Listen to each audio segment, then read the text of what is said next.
Vamos a presentar a Ángel Ramírez.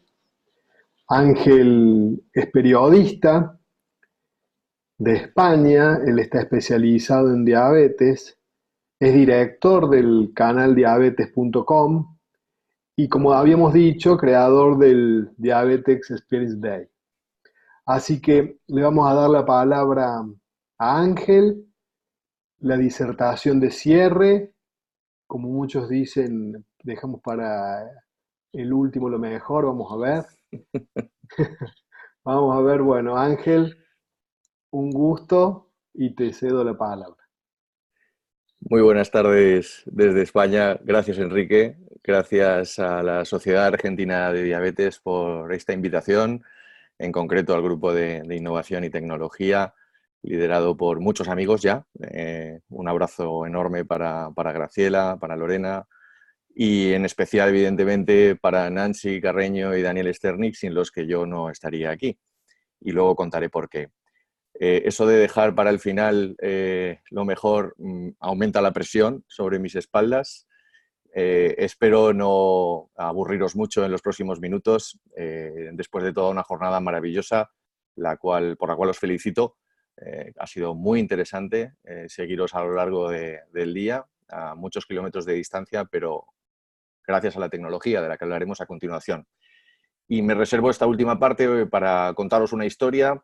A todos nos gusta que nos cuenten cuentos desde pequeñitos. Yo voy a intentar hacerlo mezclando experiencias personales y una reflexión en general, que es la que me lleva hoy aquí.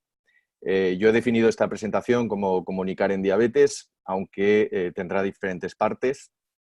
Empezaré hablando de cómo ha cambiado la comunicación en los últimos años, motivado por ese cambio tecnológico que estamos viviendo todos, y en concreto la comunicación periodística. De ahí hablaré algo de la comunicación en salud y de la comunicación en diabetes para acabar explicando cuál es mi vinculación con el mundo de la diabetes y algunas cosas del Diabetes Experience Day, que es el evento de mi vida, el proyecto de mi vida.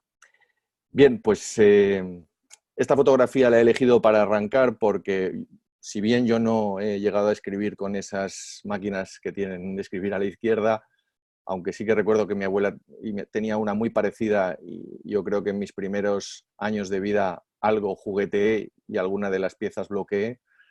Realmente yo no he llegado a trabajar con máquina de escribir, pero sí he llegado a cortar teletipos en redacciones de periódico de papel continuo. Empecé a trabajar y todavía no teníamos internet prácticamente instalado, ni la tecnología había llegado a ser tan ágil como lo es hoy en día. Es una metáfora un poco de lo que ha sido mi vida profesional. Y yo no soy un nativo digital, pero he tenido que aprender en mi profesión a ser digital. Esto es una alegoría a lo que los medios de comunicación eran hace nada más que 10 años. No sé si conocen la almadraba, la pesca del atún en España, en la zona de Cádiz, en el Peñón de Gibraltar. Así es como se pesca en una temporada muy concreta el atún. Hay barcos que cierran, como se puede ver en la imagen, un trocito de mar y allí van sacando un preciado tesoro del mar que es el atún de la almadraba. Yo he querido plantear esta imagen como una metáfora de lo que eran los medios de comunicación hace solamente 10 años. Los medios de comunicación, las grandes marcas que conocemos, eran muy pocas, 4 o 5, gestionaban la información ellas solas y tenían el control absolutamente del mercado informativo. Ellas nos contaban lo que tenía que ser noticia y lo que no. Ellas daban la prioridad a lo que debía de ser o no. Y esas industrias de la información tenían el control también del mercado a nivel económico. Era lo que habitualmente conocíamos como el cuarto poder. La prensa ha llegado a quitar y poner gobiernos. Sin embargo, esta fotografía ya se ha quedado antigua. Los medios de comunicación ya no son 4 que se comen todo el pastel. Posiblemente estemos hablando de esta otra fotografía, siguiendo con la alegoría del mar. Para alguien que es del Mediterráneo no podía hacerlo de otra manera. Este es el mundo de la información hoy en día. Siguen habiendo grandes medios de comunicación, grandes empresas de la industria de la información, pero que conviven con otros agentes, muchísimos agentes. Ese canal se ha abierto a todo el mundo y el motivo ha sido la tecnología. La tecnología es la que ha liberado la información, ha liberado esos canales de información que ya no son controlados por algunos, y a esto se une una gran crisis de identidad que han padecido en los últimos años los medios de comunicación, una crisis de credibilidad, amenazados por todo.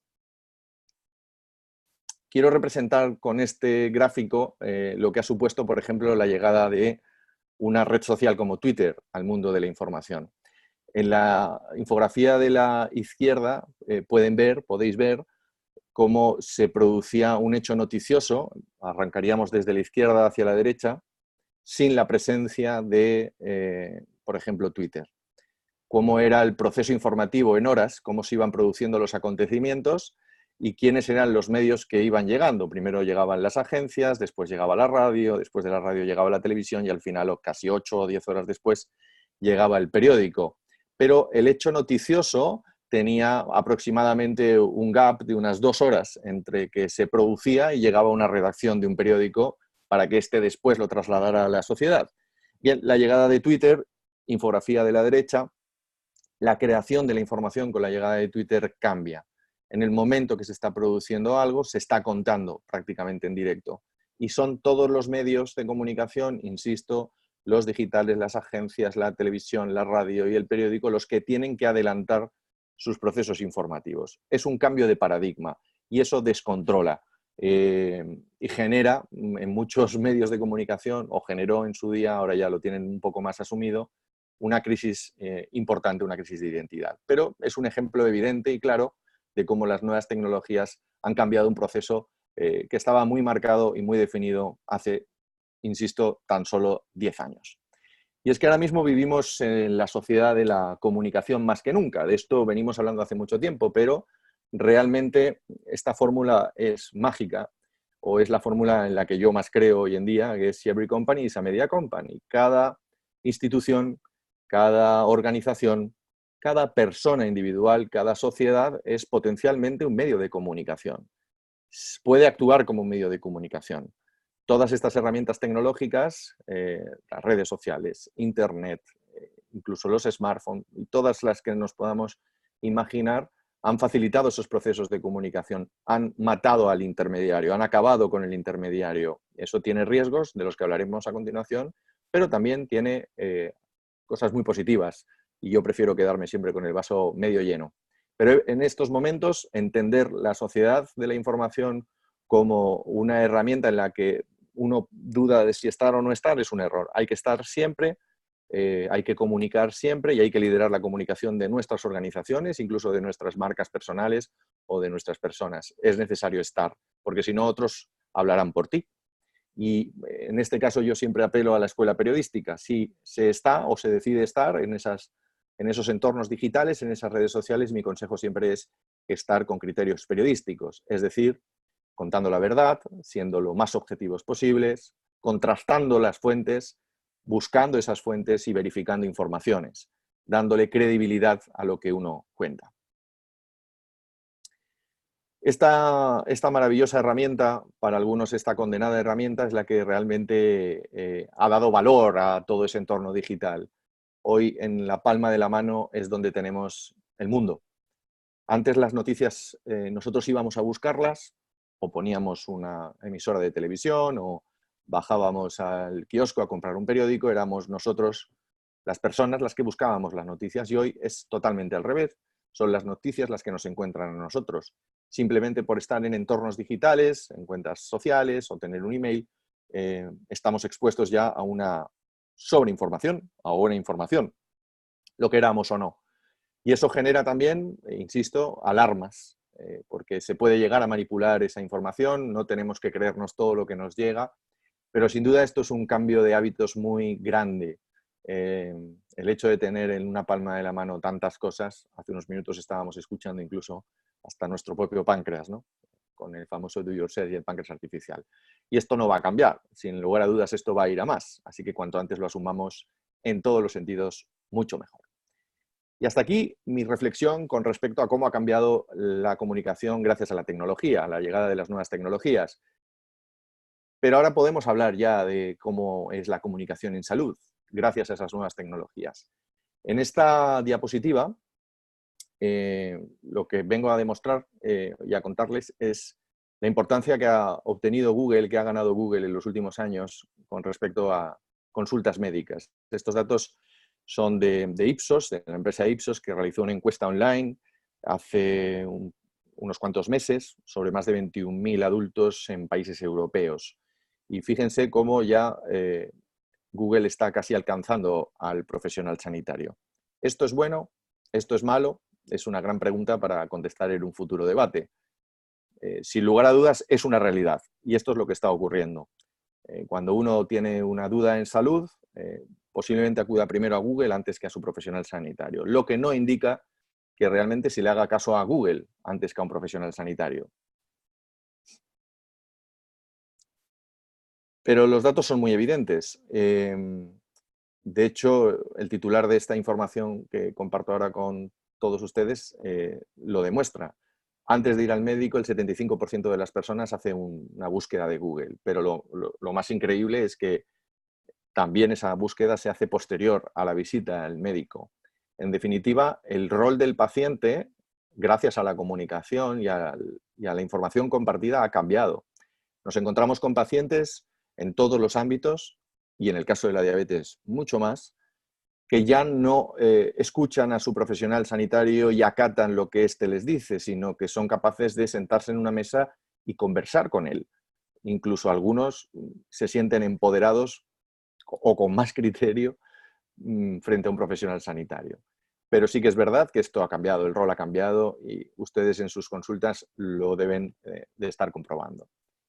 Luego está el uso de las aplicaciones. Las aplicaciones móviles, sin duda, van a ser, si no lo están siendo ya, un gran aliado, o así lo quiero ver yo. En el caso concreto de la diabetes, nos van a permitir, ya nos están permitiendo monitorizar muchísimas cosas, ya nos están permitiendo digitalizar muchos datos, enterrar la famosa libreta.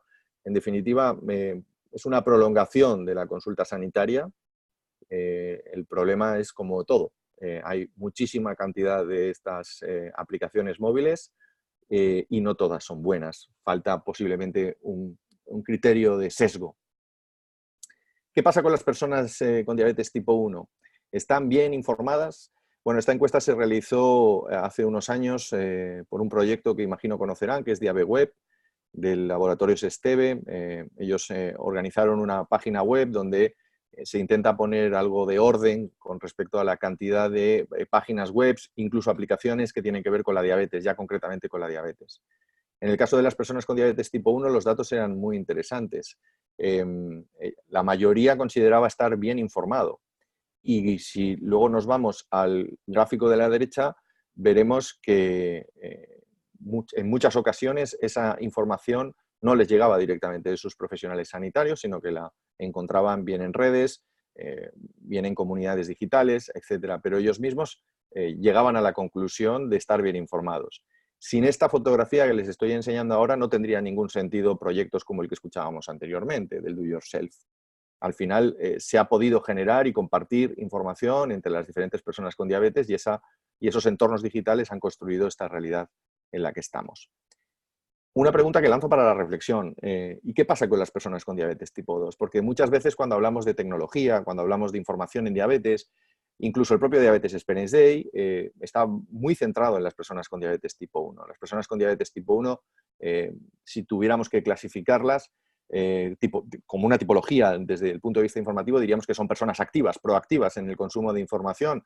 Son las personas que están en las asociaciones de pacientes, son las personas que se mueven, son personas que tienen diabetes desde edad temprana y han tenido que acostumbrarse a vivir con ellas. Pero, ¿qué pasa con las personas con diabetes tipo 2? Que además, como todos bien sabemos, son las que en mayor número tenemos ahora mismo en todos nuestros países. Es el gran porcentaje, la gran epidemia de la diabetes tipo 2. Estas personas están bastante alejadas del consumo de información.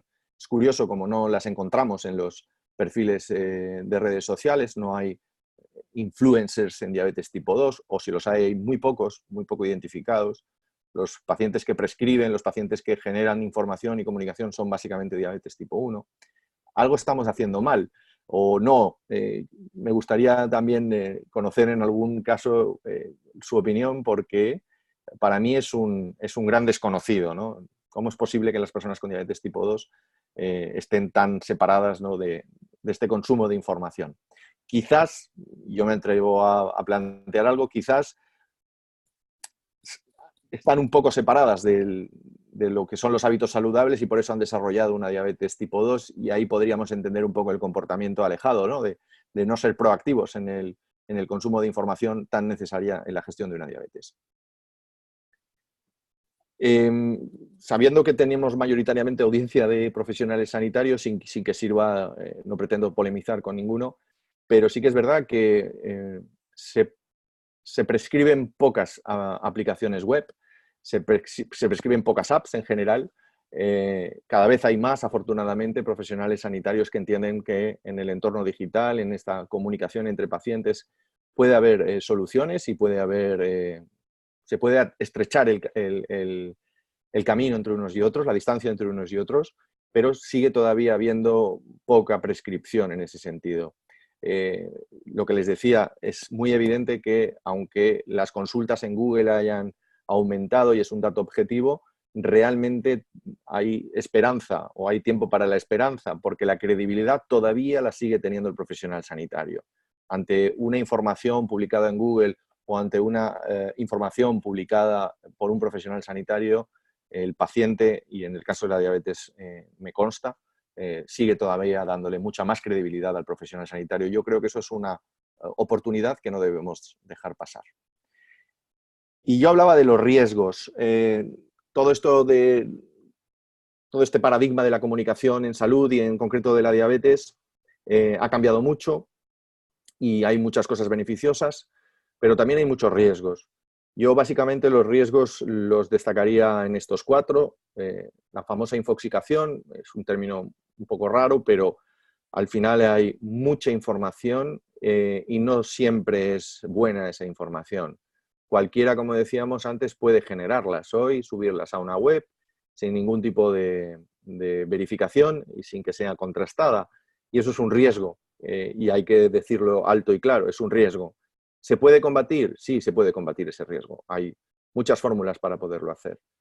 Si las sociedades científicas, y empieza a haber cada vez más sociedades científicas generando contenidos informativos, avalan esos contenidos informativos, como decíamos antes, el espectador le da credibilidad.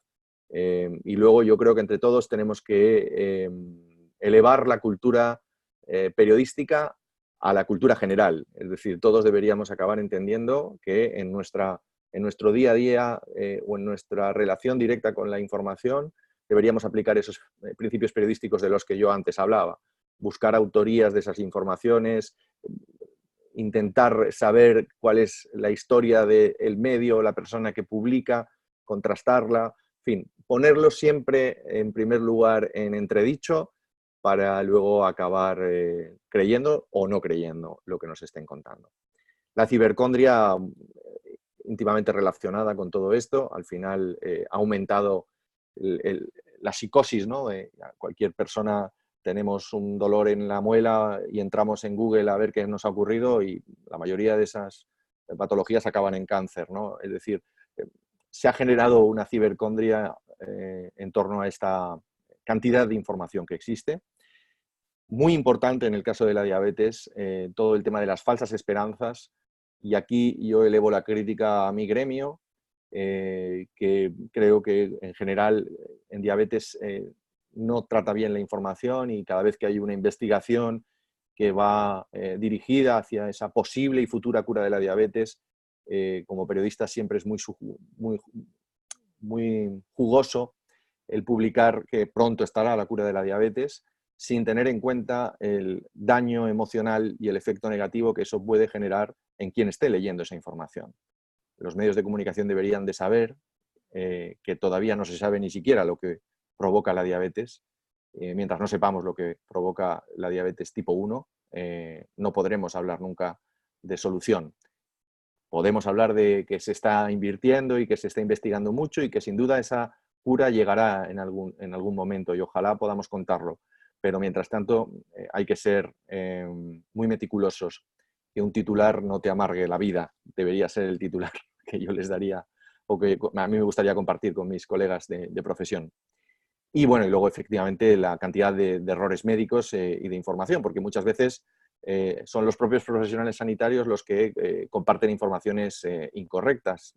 Hay recientes casos documentados en el último congreso de la ISD, donde bueno, publicaciones quizás un poquito sensacionalistas han sido compartidas por los propios profesionales sanitarios que al estar en esta sociedad de la información y compartir contenidos informativos también tienen su responsabilidad.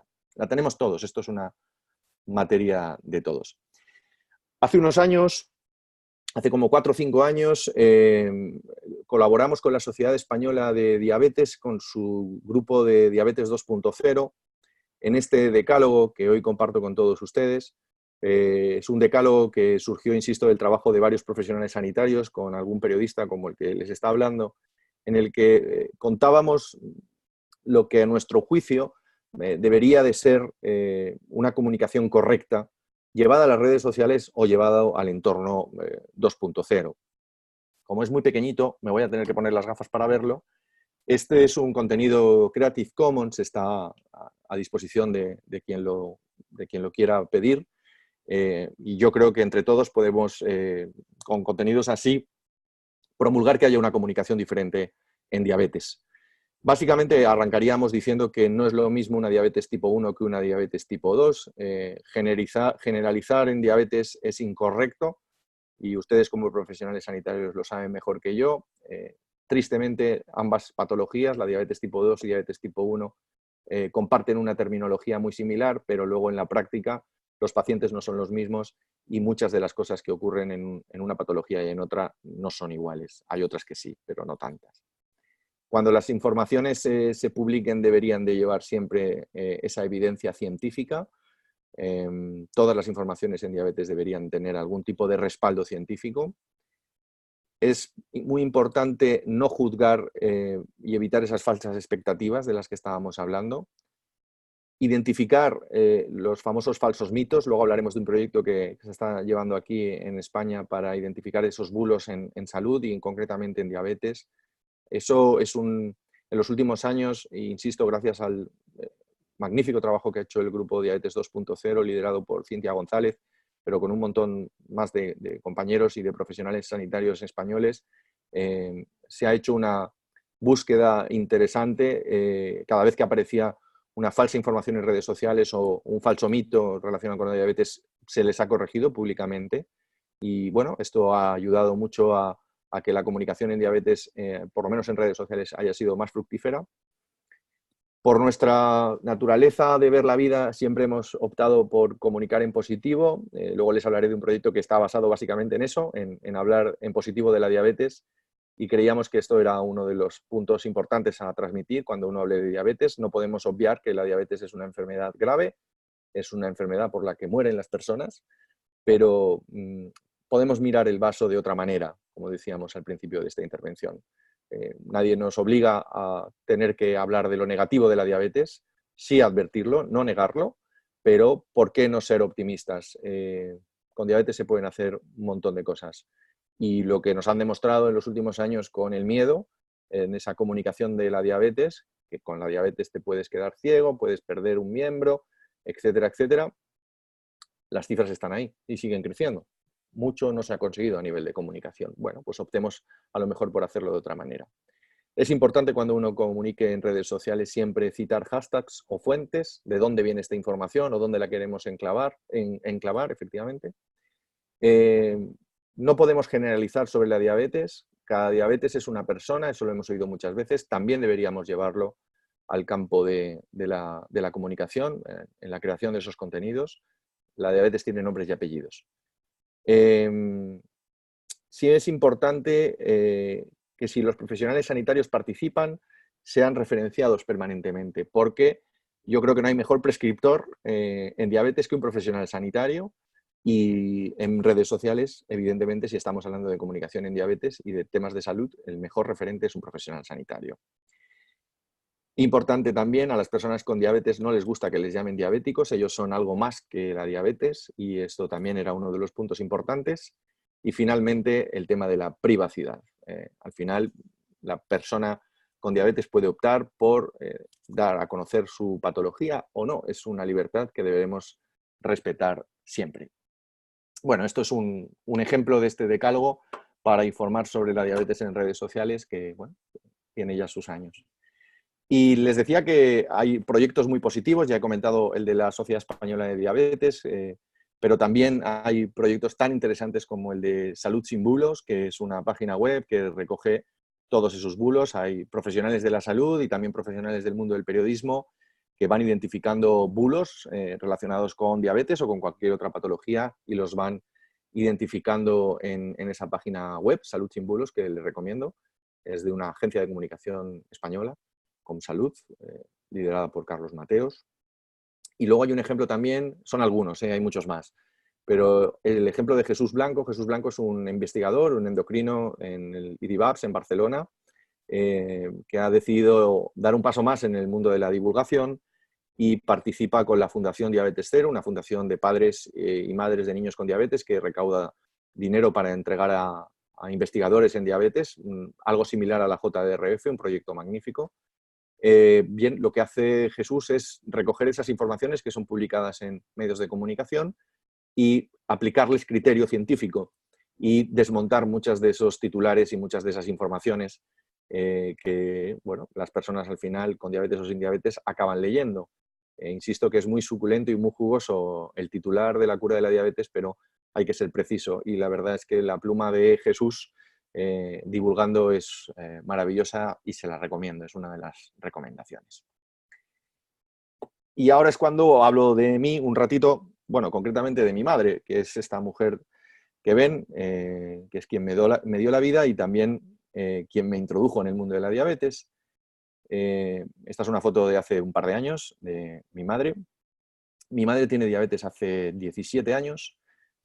Como verán, no es una persona obesa, es una persona que se ha cuidado toda su vida y ella debutó hace 15 años con una diabetes tipo 2. Ella llegó a casa con el diagnóstico en una mano y con el glucómetro en la otra, es lo que suelo decir, y es que fue así. Y poca más información obtuvo con respecto a su diabetes. Hemos tenido que ir aprendiendo juntos, no solamente ella, sino todos los que vivíamos con ellas, qué era la diabetes. Y bueno, hemos aprendido muchas cosas y hemos conocido muchas personas y gracias a ella no solo estoy en este mundo, sino ahora mismo también hablando con todos ustedes. Porque si ella no hubiera tenido diabetes, yo igual no hubiera reconducido mi carrera profesional. Yo he trabajado en medios de comunicación hasta el año 2013 y en 2013, viendo que efectivamente hacía falta mucha información y mucha educación en diabetes, decidí emprender en solitario y abandonar mi carrera en medios de comunicación para empezar a trabajar en la diabetes y organicé una página web que se llama Canal Diabetes, canaldiabetes.com, y a partir de ahí pues fueron saliendo proyectos tan bonitos como el Diabetes Experience Day, que no sé si conocen, pero yo les voy a poner un vídeo antes de explicarles y luego les explico. Este vídeo que van a ver a continuación es un resumen muy corto y muy rápido de lo que vivimos hace solo unos meses en Castellón.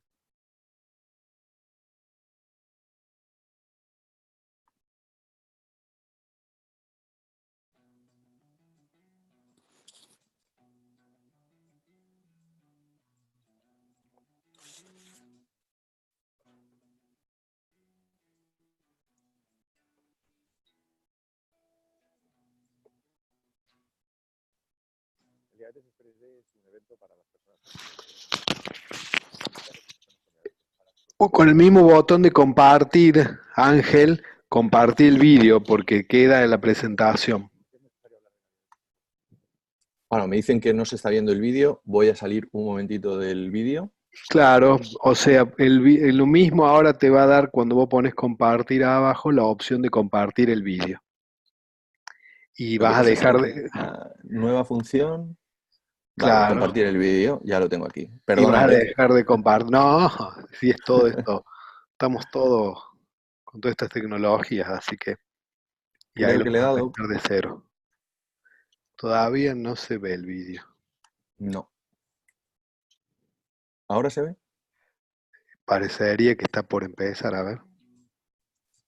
Sí, ¿Se ve ahora? sí, perfecto. Bueno, sigo. Dale.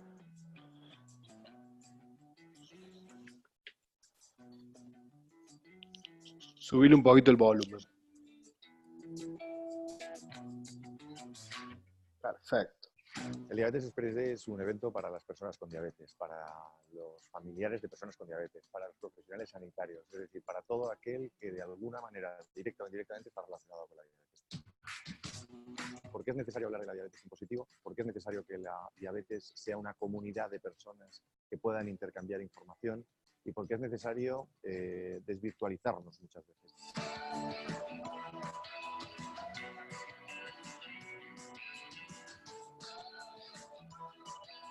Las empresas patrocinadoras acuden al Diabetes Experience Day apelando a dos cuestiones. La primera, la responsabilidad social. Son conscientes de que evidentemente están en un gremio y que sus productos atienden a personas con diabetes. Este es el mejor escenario para poder hablar directamente con ellos y saber cuáles son sus inquietudes, saber cuáles son sus necesidades. Es la única manera que tienen venir a un evento de estas características.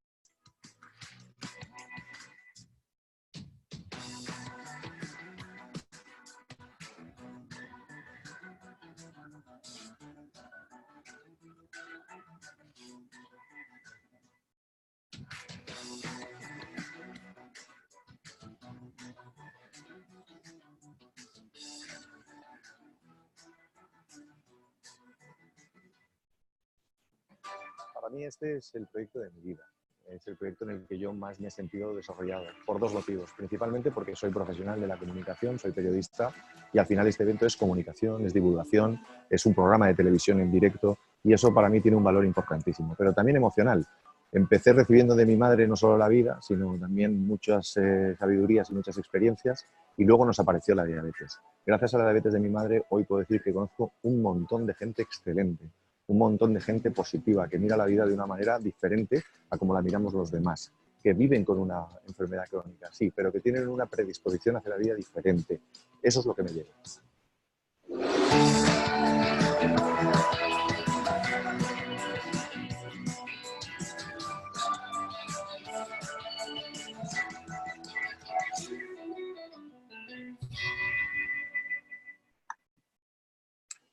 Bueno, pues dejo de compartir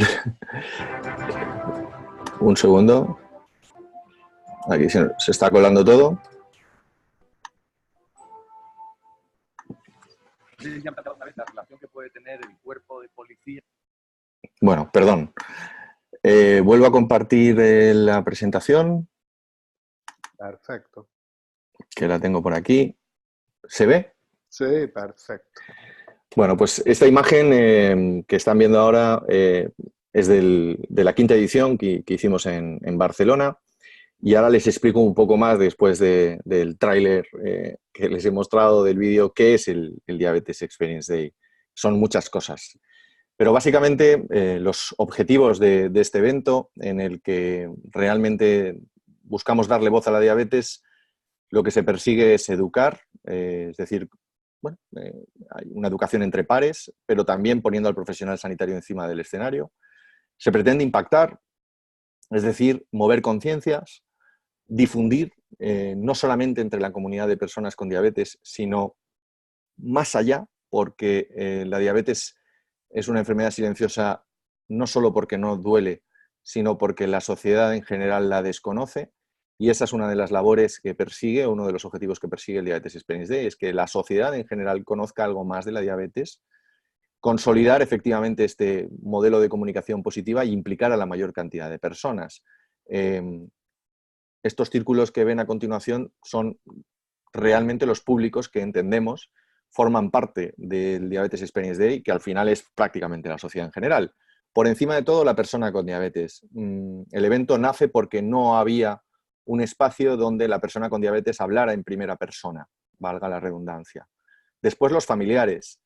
En el mismo nivel, los profesionales sanitarios, la comunidad médica, así como las asociaciones de pacientes, también prescriptores, bloggers, influencers, pero ¿por qué no darle cabida a las compañías farmacéuticas que están trabajando por el paciente con diabetes y la industria de la tecnología? todas aquellas que tengan proyectos de responsabilidad social compartida tienen un hueco en el Diabetes Experience Day. Es verdad que muchas de ellas llevan a cabo acciones sociales que no se conocen y esto al final es un altavoz. Y no olvidamos tampoco la administración. La administración, por lo menos en España, y me consta que en otros países como Argentina también, toma decisiones. Y para que tomen decisiones deben entender mejor la diabetes. Eso es una labor, es uno de los grandes objetivos. Al final es una comunicación en positivo que lleva 7 ediciones en España. Vamos a hacer la 7ª el próximo 8 de febrero en Málaga, 2 en San Luis, en Argentina, de las que hablaremos a continuación. Y insisto que es un proyecto que no tiene nada más que el trabajo de un grupo de personas, el aval de, bueno, al final hemos acercado muchas posturas con sociedades científicas, pero nació sin ningún tipo de aval, simplemente el aval del profesional sanitario al que invitábamos y que pues iba a contar cosas interesantes, y también el del testimonio de las personas con diabetes, porque hasta ahora a las personas con diabetes se les había escuchado poco y ahora empieza a escucharse mucho esa voz. Yo el otro día veía 2 o 3 eventos también que han nacido con esta misma filosofía de dar voz al paciente y me congratulaba en redes sociales, puesto que me parece que ejemplos como el Diabetes Experience Day deben multiplicarse. Es decir, tenemos que escuchar más al paciente con diabetes, a la persona con diabetes, al familiar, al que cuida a la persona con diabetes. Todos estos nuevos modelos y nuevos escenarios tenemos que participar todos de alguna manera, cada uno con nuestro criterio y todos un poco avalando y construyendo en general. Esta es una imagen de la primera edición que hicimos en Valencia, que fue en el año 2014. Es un pequeño auditorio de no más de 300 personas, que ya se nos quedó pequeño en la primera edición. La forma de convocar a la gente fue muy sencilla. Yo les contaba antes que empecé escribiendo en Canal Diabetes, construyendo una página web, una comunidad digital a la que empezábamos a contarles cosas serias sobre la diabetes y de una forma diferente. Empezábamos a divulgar y esa comunidad de personas que consumía esa información se fue haciendo muy grande, y a través de Canal Diabetes es como les convocamos a esa primera edición del Diabetes Experience Day, con gran sorpresa porque esta sala se nos quedó muy pequeña. Más de 500 personas vinieron, tuvimos que habilitar una segunda sala, pero bueno, fue una experiencia muy entrañable en la que, bueno, sí que posiblemente se pusieron los primeros cimientos de lo que hoy es el proyecto. Yo, cuando acabó ese evento, aparte de quedar exhausto, como suelo quedar siempre que lo organizo, porque nos implicamos en cuerpo y alma, realmente no pensé que hoy en este momento estaríamos hablando de un proyecto tan grande, porque de esto pasamos a esto otro 2 años después, en Madrid, casi 1.600 personas en un auditorio gigante, que es un auditorio donde, por cierto, se entregan los premios del cine español, y lo llenamos prácticamente, menos un pequeño lateral. Y esta fue posiblemente la consolidación del proyecto en España, con una tercera edición. Hicimos 2 en Valencia, la tercera fue en Madrid, la cuarta también en Madrid, la quinta, la que les enseñé en Cataluña, la sexta, el vídeo que han visto de Castellón, y ahora estamos preparando la 7ª el 8 de febrero en Málaga. Pero claro, el proyecto se ha hecho muy grande y esta fotografía tenía que estar en esta presentación. Yo imagino que Nancy y Daniel estarán escuchando y yo les agradezco una vez más en público este momento. Les aseguro que Lili Diabetes no tiene nada que ver con nuestra relación. Deberíamos quizás recortar esa fotografía. Un saludo para los amigos de Lili. Pero aquí nos encontramos en Múnich. Estos 2 señores, los responsables de la Fundación Argentina de Diabetes, me abordaron literalmente en esa zona expositiva de Múnich, identificándome, y bueno, la primera sorpresa fue la mía, ¿no? Saber que el proyecto, que tenía 4 años, no llegaba a 4 años, estábamos en el 4.º año de Diabetes Experience Day, pues había saltado las fronteras. Ellos me contaron que veían nuestros vídeos, que habían compartido nuestros vídeos de Diabetes Experience Day, porque todo ese proyecto del que les he hablado está en las redes sociales. Hemos nacido en las redes sociales y no tiene ningún sentido sin las redes sociales. Bueno, pues nos llevó a conocernos y a entablar una magnífica amistad. Y yo un día les dije, bueno, ¿y por qué no lo intentamos hacer en su país, en Argentina? Y ellos son los máximos responsables de que el Diabetes Experience Day haya tenido 2 ediciones en Argentina, exitosas también, 2 ediciones en San Luis, en un auditorio que también se nos ha quedado pequeño en los 2 años que hemos ido allí y que, bueno, a mí me han hecho muy, muy feliz, pero sobre todo le han dado una dimensión al proyecto que yo creo que ya no tiene ninguna barrera, ¿no? Es un proyecto ya absolutamente consolidado y yo les debo mucho tanto a Nancy como a Daniel, así que un beso para los dos y muchísimas gracias. Y bueno, esto es lo que yo tengo que decir en el mundo de la diabetes, esto es lo que yo he vivido en estos últimos años, esta evolución como periodista y como comunicador que me ha llevado a la diabetes y bueno, en estos proyectos que estamos llevando a cabo. Son proyectos muy bonitos que nos han dado mucho en lo emocional sobre todo y estoy a la entera disposición de quien quiera para responder preguntas o contestarlas. Bueno, Daniel, la verdad que Ángel, ha sido esto muy, muy emocionante, tu experiencia y cómo se fue dando. Yo personalmente no conocía, obviamente que sí, Nancy y Daniel. Y vamos a invitarlos, creemos que andan también por ahí, Nancy y Daniel, a ver si Sí, acá estamos. ahí aparece Daniel. Vamos a invitar también a nuestra coordinadora, a Graciela.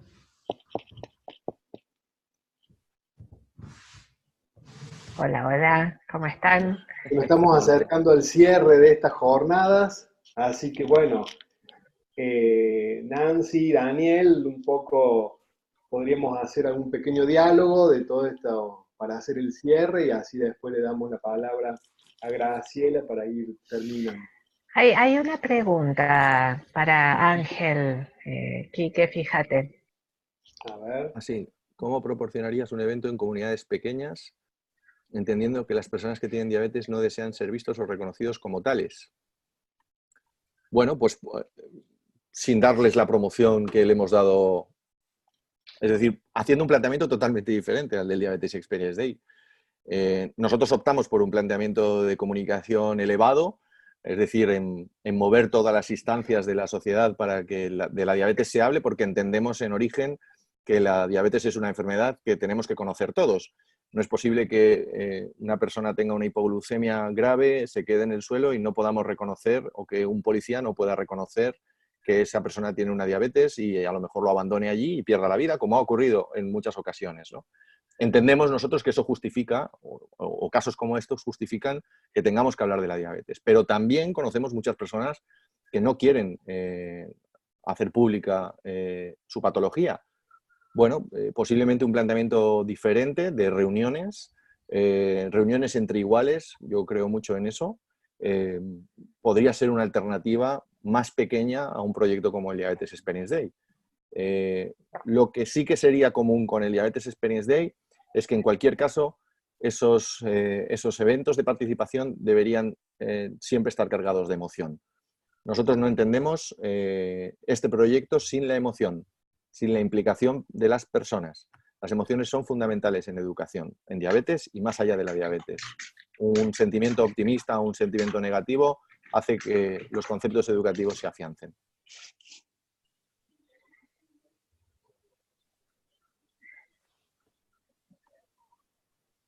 ¿Cómo estás? Muchas gracias por nuestra mención. Me emocioné viendo el video una vez más. No sé, a mí me gustaría preguntarte, a mí me cambiaste todo, mi percepción, mi forma de ser con mis pacientes, mi forma de ser en las redes. O sea, conocerte modificó mucho de lo que hoy yo soy y lo que es Daniel también. Pero si vos tuvieras que elegir una sola cosa, ¿cuál crees vos que es la mayor contribución que el Diabetes Experience Day hace a la sociedad? Pues la siguiente, creo que lo más importante es que las personas queden en un punto en común y se den cuenta de que no están solas. La diabetes es una enfermedad muy solitaria y cuando una persona que tiene diabetes de repente acude a un evento de estas características y se encuentra con 1000 iguales, le cambia absolutamente la percepción como te ha cambiado a ti como profesional sanitario. Se me ha olvidado decir que cada vez hay más profesionales sanitarios que vienen al Diabetes Experience Day. En la última edición de Castellón creo que fueron casi 200 los profesionales sanitarios que fueron a escuchar a pacientes. Ojo, que ya está cambiando todo esto, ¿no? Y yo creo que el objetivo es ese, es decir, darte cuenta de que no estás solo, que el 90% de las decisiones que tomas las haces tú solo, pero que hay mucha gente como tú. Eso creo que psicológicamente ayuda mucho. Yo me quedaría con esa contribución, hoy por hoy. Bien. Daniel. Hola Ángel, un gusto Hola. escucharte. La verdad que cada vez que te escucho y cada vez que tenemos la posibilidad de interactuar, nos convencemos más, seguramente con Nancy también, de que ese encuentro en Múnich cambió para nosotros nuestra forma de ver y actuar. Así que nuevamente, quizás esa forma impetuosa en que te abordamos sirvió para algo. Ya Pero lo bueno, creo. hoy ya eso es una anécdota. Siguiendo en la misma sintonía que Nancy, y parecería que estuviésemos conectados, pero algo insinuaste en tu respuesta, pero y a nivel de los equipos de salud y a nivel de los profesionales, porque no deja de ser hoy esta misma conversación en donde en un evento casi para profesionales de la salud, estamos compartiendo con otras áreas que hasta hace un tiempo hubiese sido imposible. Los médicos compartiendo con pacientes empoderados, con colegas de otras especialidades. Pero ¿cuál vos, Ángel, crees que ha sido el mayor aporte del LED a los profesionales diabetólogos y en este caso también extendido hacia los profesionales de la salud?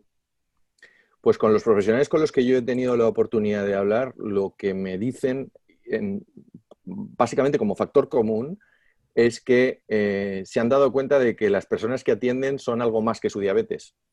Es decir, ellos han venido a escuchar atentamente durante 15, 20 minutos a uno de sus pacientes y se han dado cuenta que más allá de los 10 minutos que les dedican al año o 30 minutos que les pueden dedicar al año revisando sus glucemias, sus tratamientos, etcétera, esas personas tienen más cosas en su día a día, tienen familias, tienen hobbies, tienen actividades, han tenido experiencias. Lo que los profesionales sanitarios han compartido con nosotros es que le han dado una visión más holística al paciente, más allá de los números que nos ayudan a todos a tomar decisiones como profesional sanitario, ¿no? Que va un poco en la sintonía de lo que hablábamos antes, que una persona con diabetes es mucho más, hay muchas más variables que su propia diabetes, ¿no? Está claro que la educación es fundamental, que la nutrición o la forma de alimentarse es clave, que en el deporte también tiene que haber intervención y que el tratamiento farmacológico o tecnológico es fundamental. Pero ¿qué pasa con la psicología? Sabemos perfectamente las implicaciones emocionales que tiene la diabetes, de las emociones hacia la diabetes y de la diabetes hacia las emociones. Y ahí es donde yo creo que el profesional sanitario ha entendido el evento o ha empezado a entender el evento en los últimos años. Yo creo que en mi caso particular el LED me ayudó, diría que hasta humanizar o acercarme desde otro lado hasta con mis pacientes. Por eso hay una frase que nos gusta mucho con Nancy que decimos siempre, al LED hay que vivirlo. Así que realmente es una experiencia que recomendamos a todos. Muchas gracias, Daniel. No, gracias a vosotros una vez más, ahora que puedo hacerlo también con vosotros, porque creo que esto es un proyecto de personas y son personas como vosotros los que han hecho que este proyecto esté ahora mismo en Argentina. O sea, no tengo nada más que decir. Hay un comentario de Alicia García, Ángel, para ti. Dice, sí. Creo que lo muy valioso que aporta la propuesta de Ángel es darle la posibilidad a las personas con diabetes de mostrar las emociones que les genera la diabetes y su vínculo con el mundo de la salud. De alguna manera resume, Alicia, esto que ustedes están diciendo, ¿no? Y lo que cada uno de nosotros siente cuando nos acercamos a ti, a tu propuesta y a la gente y a la actividad. Es eso. Muchas gracias, Alicia, y muchas gracias, Graciela, por tu comentario. Efectivamente, creo que no hay nada más que añadir, o sea, es eso. Es eso, y cuando uno vive... Es verdad que tenemos miles de seguidores por los streamings y es una forma también de llegar a la gente, pero es verdad que el LED hay que vivirlo. Hay que estar allí para que se te ponga la piel de gallina. Yo he de reconocer, no lo he hecho nunca, que en el momento que estoy en el escenario me blindo emocionalmente, porque si no, no podría continuar, porque al final son muchos meses los que pasas hablando con muchas personas, que luego tienen la magnífica y enorme generosidad de compartir sus vidas, que no es fácil, y yo creo que eso hay que ponerlo siempre en valor a todos los que han pasado por el Diabetes Experience Day. Insisto, yo me blindo emocionalmente, pero luego de repente, de forma descontextualizada, me aparece un vídeo y rompo a llorar. O sea, porque hay una carga emocional muy, muy, muy importante y que creo que no hay que negar para nada. Las personas estamos hechas de emociones, como decía antes. Sí, tal cual. Y también hay como una pregunta un poquito polémica de otro de nuestros asistentes. No sé si polémica, urticante, dice. Pregunta para Ángel. ¿Cuál es la fecha del próximo Experience Day en Argentina? Bueno, tiene que haber, quedamos que tenía que haber una tercera edición, pero yo creo que voy a hacer como hacen los políticos de mi país y escurriré el bulto y pasaré la pelota a los responsables del DED en Argentina, que son Nancy Carreño y Daniel Sterni. Es una pregunta difícil de responder en este momento de nuestro país. El Diabetes Experience Day, tanto para Nancy como para mí, pasó a ser también ya parte de nuestra, digamos, de nuestro trabajo y es parte nuestro, nos sentimos tan nuestro como tuyo, Ángel. Hoy en día poner una fecha es muy difícil para nosotros. Venimos de terminar una segunda jornada exitosa de muchísimo trabajo, muy difícil de organizar, pero bueno, estamos convencidos de que hay que seguir trabajando, estamos convencidos de que esta es la forma, este es nuestro granito de arena con que nosotros como médicos, como profesionales de la salud, fundamentalmente como personas, podemos aportar al mundo de la diabetes. Desde ese lugar nos sentimos muy cómodos, pero bueno, hoy por hoy no hay una fecha, estamos casi seguros que va a ser posible ir por una tercera edición, pero los que viven en Argentina van a tratar de entender, no les esquivamos a la realidad y bueno, en función de todo lo que significa organizar una jornada de semejante tamaño y tanto esfuerzo, creo que quizás después de Málaga podamos empezar a entender si es posible una tercera edición. Así que bueno, lo único que decir es que las redes van a ser responsables de replicar la respuesta a esta persona. Lo que quiero añadir es que por nosotros no va a quedar y que haremos todo lo posible para que haya una tercera edición. Acá hay varios que se están ofreciendo a albergarlos, Ángel, ¿eh? En Salta, dice Tasi Pacheco. Tasi es una querida amiga, gran diabetóloga, una pediatra responsable del servicio de diabetología del Hospital de Niños. Y en letras mayúsculas y con todos los signos de admiración que encuentra, dice, venga al norte, venga a Salta. Yo agradecido, pienso, muy agradecido. Creo como Daniel, digamos, buenísimo y ojalá haya una tercera edición en Argentina y una cuarta y una quinta. La verdad es que nuestro país, bueno, es bastante poco previsible y te da sorpresas a cada rato, pero seguro que vamos a hacer todo fuerza y poner lo mejor de nosotros para que esta actividad se siga replicando en nuestro país, porque todos comprendemos la importancia y los que hemos participado en el DED y lo hemos vivido, queremos que se vuelva a hacer, definitivamente. Muchas gracias. Junto con Daniel y Loli, Daniel, bueno, ahí estaba Nancy y Graciela, le damos ya la palabra a Graciela para cerrar este evento. Se ha transcurrido, la verdad, varias horas y aprovechamos tenerlo Ángel para que hagamos este cierre definitivo. Así que quédate con nosotros, Ángel, y le damos la palabra ya a Graciela para las conclusiones y cierre. Bueno, muchas gracias, Quique. En realidad yo creo que esto no es un cierre, sino que es una apertura y un gran continuará con puntos suspensivos, porque lo que hemos hecho hoy todos juntos es una gesta histórica, si ustedes me permiten llamarlo de esa manera. La posibilidad de hablar de temas que nos interesan, que nos ocupan, escuchar a gente de distintas áreas, de distintas disciplinas, en pos de aprender más para acompañar mejor a nuestros pacientes con diabetes, para entender mejor qué es lo que sucede. Hemos tenido gente brillante, fíjense, cada uno de ustedes, los disertantes, que nos han dado cosas tan interesantes con las cuales nos vamos, nos quedamos con un montón de dudas, con muchas inquietudes. La posibilidad, por ejemplo, de acercarnos al mundo de la biología celular y el trasplante de islotes, y lo que está haciendo una industria y otras industrias que también están trabajando en este tema.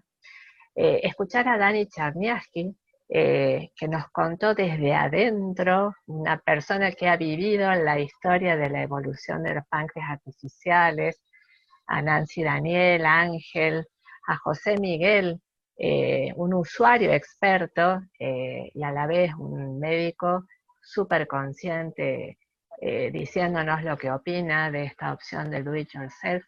Creo que bueno, es un gran y un buen comienzo, ¿no? Me parece que no hay cierre, sino que hay de alguna manera el compromiso de replicar también esta actividad. Hace un rato yo le contaba a Omar, mi esposo, que bueno, compañero, y aprovecho también para agradecer a los familiares, a los esposos, hijos, hermanos, amigos de cada uno de nosotros, los organizadores que nos han apoyado para hacer este evento. Le contaba a Omar, mira, somos como 200 que estamos escuchando lo que dice Karina sobre el microambiente para el páncreas, y me saltaban las lágrimas, me emocionaba muchísimo porque esta posibilidad de trascender las distancias, de trascender los tiempos, y reunirnos en pos de algo que nos apasiona, nos inquieta, nos conmueve, es única. Y bueno, la hicimos nosotros, muy bien por nosotros. Creo que nos merecemos un gran aplauso. Agradezco también a cada una de las personas que facilitó, que nos dio la posibilidad de hacer este encuentro, aquellos queridos amigos que en principio iban a estar con nosotros y finalmente no han podido. Un abrazo inmenso para Cintia González Blanco y para Sonia Antón, para Iñaki Lorente, que ya estará con nosotros pronto, ojalá. Bueno, a todos aquellos que hicieron posible este evento, por supuesto, a Graciela Fuente, a Alicia García, a Fabi Vázquez, a toda la gente de la Secretaría y de la Tesorería de la Sociedad Argentina de Diabetes, que nos permitieron acceder a los módulos que necesitábamos para que hiciéramos este seminario a través del Zoom, a las redes sociales, a nuestros amigos que nos difundieron. Gracias, gracias, gracias. Aplauso para todos nosotros y hasta la próxima jornada virtual, que espero que sea relativamente pronto.